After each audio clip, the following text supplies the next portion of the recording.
$3,265. That is the average monthly rent in the United States in 2026. In the United Kingdom, it's £2,293. Now, do not look at these numbers as prices. They are not prices. They are a structural malignancy.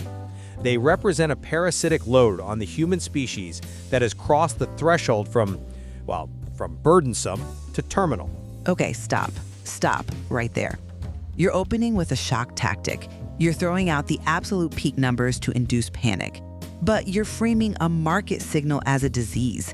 Those numbers, $3,000 or 2,000 pounds, they're certainly high, but they represent the intersection of supply and demand in indesirable areas.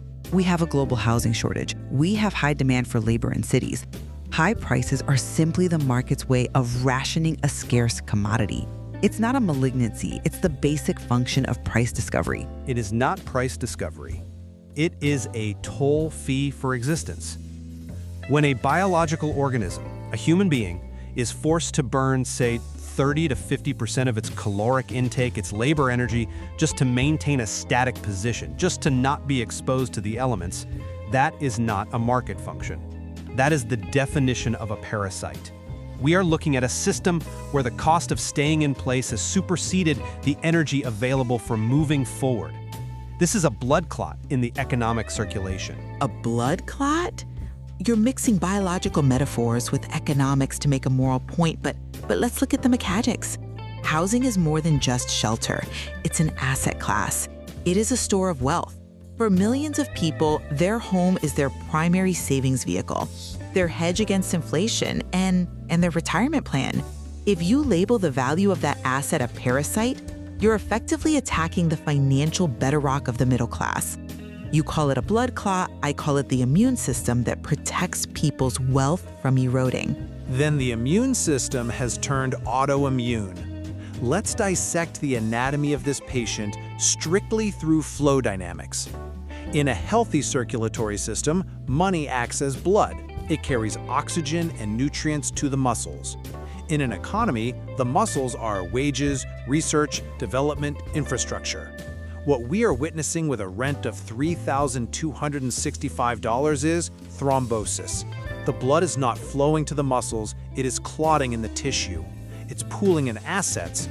The money is there. There's more money in the system than ever before, but it's trapped in the hardened tissue of real estate, feeding a tumor, while the rest of the body, the productive economy, starves. But you can't simply wish away the costs associated with that asset. These rents reflect the reality of construction costs, zoning regulations, labor shortages, and yes, interest rates. The system, as you call it, is adjusting to a post-pandemic inflationary environment. It's a rough patch, absolutely, but the mechanism corrects itself. High prices spur development, developers build more units to capture those rents, supply increases, prices stabilize or fall. That's the cycle. It's messy, but it works. It is not a cycle, it is a spiral, and it is being driven by a specific pathogen introduced into the system. You mentioned inflation as if it were weather, something that just happens. Let's trace the infection back to its source. Why is the rent $3,265? It's not because the bricks became 3 times harder to bake, it is because of the massive misdirected transfusion we call quantitative easing. Right. Now we get to the crux of it. You're criticizing the stimulus measures taken during the crises of the early 2020s. But we need to be realistic about the alternative. If the central banks, the Federal Reserve, the Bank of England, if they hadn't stepped in, provided liquidity, stabilized the bond markets, we were looking at a total collapse. We are talking about a depression that would have made high rent look like a luxury problem because nobody would have had a job to pay it. The intervention was necessary. It was necessary to save the patient. They didn't save the patient. They pumped adrenaline into the tumor. This is where the specific mechanism of quantitative easing matters. When a central bank prints trillions of units of currency, where does it go? It does not get airdropped into a worker's checking account. It is injected into the financial sector. It goes to primary dealer banks. To encourage lending, to lower the cost of capital so businesses can expand, right? That is the theory. The reality is the Cantillon effect. The money enters the system at the top. It seeks immediate yield. It doesn't go into a worker's pocket to buy bread. It goes into the hands of asset managers who buy land, housing, and equities. This was a regressive wealth transfer disguised as monetary policy. The blood transfusion bypassed the organs, wages, and production and went straight to the cancer of asset inflation. The banks used that free money to bid up the price of the very homes the workers need to live in. You're simplifying a very complex transmission mechanism. Yes, asset prices rose, but the goal was to prevent the credit markets from freezing. And regarding the Cantillon effect, the idea that those closest to the money printer benefit most. While true in principle, we have seen wage growth at the bottom of the spectrum recently. The system acts as a tide that lifts boats, maybe unevenly, but it lifts them. It is not lifting the boat. It is raising the water level while drilling holes in the hull. Think of the dollar or the pound as a measuring stick. The government cut an inch off the stick, then another, then another. The house didn't get bigger, the building didn't improve, the measuring stick just got shorter. So now it takes 3,265 of those shrunken little units to measure the same four walls. This isn't growth, it is an optical illusion caused by the debasement of the standard of value. And the worker who sells their time by the hour is being paid with a ruler that shrinks every year. Okay, even if I grant you that asset inflation occurred, the alternative you seem to be flirting with is deflation. And we know from history that a deflationary spiral is lethal. If asset prices collapse, if real estate values plummeted to what you might consider fair, you wipe out the balance sheets of the banks. Credit dries up. Small businesses can't get loans. But more importantly, you wipe out the equity of every single homeowner in America and Britain. You would leave millions underwater, owing more than their home is worth. The system protects asset values to protect the social contract. Protects the asset values. Listen closely to what you are defending. You are defending a system that requires the working class to run a rat race on a treadmill that speeds up every year just to keep the asset holders solvent. You are describing a host-parasite relationship. The worker pays the inflated price in a diluted currency, effectively transferring their labor energy to the asset holder to make up for the government's mismanagement of the money supply. The social contract you mentioned has been breached. Mismanagement is a strong word. Look, governments carry debt. They have to manage that debt while keeping the economy functioning. It's a balancing act, not a conspiracy. They're trying to land a plane in a hurricane. It is not a balancing act, it is a silent default. This is the hidden feature of the operating system that no one reads in the terms of service. The US and UK governments have accumulated debt loads over $35 trillion in the US that cannot be mathematically paid back through taxation or productivity. If they tried to tax the population enough to pay it off, there would be revolution in the streets tomorrow. So what is the alternative? They refinance. They grow the economy to outpace the debt. That's the standard Keynesian model. You grow your way out of the leverage. No, that is the fairy tale. The math does not support growth outpacing interest on the debt. The reality is they inflate it away. That rent check of $3,000, that is a tax. It is an inflation tax. By diluting the currency to service their own debt, the state is effectively defaulted on its obligations. They are paying back bondholders with money that is worth less, and the collateral damage is that the citizen pays double for shelter. It is a stealth tax imposed to pay for the government's past borrowing, levied specifically on the cost of survival. If this were true, if this were really a silent default, as you call it, then the experts, the economists at the LSE, at Chicago Booth, the academics, they would be screaming from the rooftops. We have watchdogs, we have opposition parties. Why is this accepted as standard economic policy if it's actually a theft? Because they are complicit. They are part of the same ecosystem. The economists, the central bankers, the policy wonks, they all derive their status and their livelihood from the stability of the current order. They are managing the boiling frog. Their job isn't to turn off the heat, it is to ensure the water temperature rises slowly enough that the frog, the public, doesn't jump out of the pot. They fear the hard landing, the correction, the depression you are so afraid of. So they choose the slow ruin. They choose to slowly cook the population via inflation rather than face the immediate pain of a system reset. You make it sound malicious, like a cabal in a smoke-filled room. I think it's just institutional inertia. They have a target, the 2% inflation target. It's the gold standard of modern central banking. Stable prices, low inflation. It's meant to provide predictability so businesses can plan and invest. That isn't a conspiracy, it's a stability mechanism. The 2% target is the greatest lie ever sold to the working public. Let's apply the rule of 72. If you have 2% inflation, prices double and the value of your money halves every 36 years. That means in a single working lifetime, the currency is designed to lose 50% of its energy. But 2% is low. It prevents hoarding. If money gains value sitting in a vault, nobody spends, nobody invests. You need a little bit of friction to keep money moving. That velocity of money is what creates jobs. That logic applied in the 20th century. We are in a technological age. Technology is inherently deflationary.